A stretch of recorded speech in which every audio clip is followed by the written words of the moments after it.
На 31 октомври е годишнина от създаването на БРЦК, при временното българско правителство, на което първи председател е Левски. БРЦК вдига априлската епопея. Заради нея цяла Европа и Русия научават за положението на българите и заради това се освобождаваме само няколко месеца по-късно. Никоя държава на Балканите не се е освободила сама без намесата на великите сили, така е и България. Българите от 12 век пък сами са се освободили от игото на най-силната империя в средновековието. Само няколко дни преди 31 октомври, точно на 26 октомври би трябвало да празнуваме годишнината от освобождението на България от румейско иго, но никой не го прави и това изобщо не е официален празник в страната, както не е официален празник и 20 април. Вдигането на априлската епопея поставила основите за освобождаването на България. До тук виждаме, че пренебрегваме българските празници.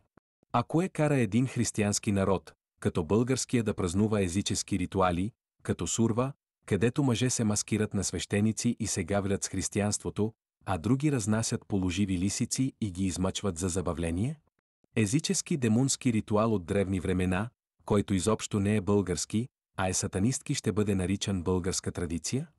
И защо някои ще се радват на тоталитарни забрани за едно сатанистко събитие с мотивите, че не било българско, а същевременно ще подкрепят друго сатанистко събитие, което също не е българско, но ще го приемат за българско?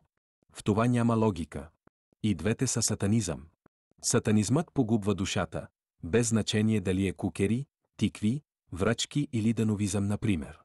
Консумирайки не само физическа отрова, но и духовна отрова, се погубва не само България, българската история и култура, но най-вече се погубват души от липса на знание. Да се подкрепя тоталитарен подход, след като половин век българският народ е страдал в мъки под тоталитарно иго, не е ли абсурдно? Един християнин и въобще всеки добросъвестен човек би трябвало да знае, че Бог е дал свободен избор на всеки и един християнин и въобще всеки добросъвестен човек би трябвало да знае, че Бог е дал свободен избор на всеки и не е редно някой човек да налага тоталитаризъм над другите.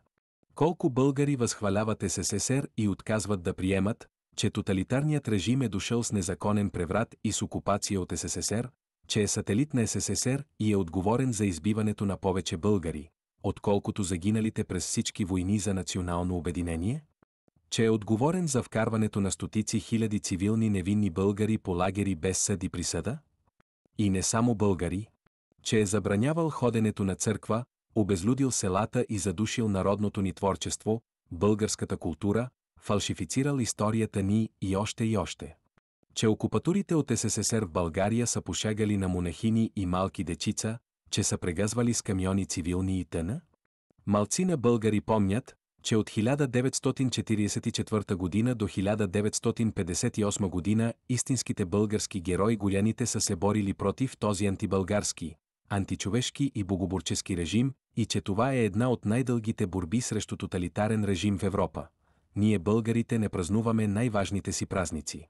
Не познаваме историята си, дори сме загубили вярата си, облъчени от един режим. Същевременно сме сред първите в света по смъртност от различни заболявания, по намаляване на населението, по тютюнопушене и същевременно последни по консумация на плодове и зеленчуци или функционална грамотност, например. Защо не променим това? Да се погрижим за здравето си, да бъдем съпричастни с останалите, да не караме пияни, да възпитаваме децата си с личен пример, да се грижим за бездомните животни, да знаем историята си и да празнуваме нашите празници, вместо древни езически кукери и тикви? Дори да вярваме в Бог. Това би ни спасило.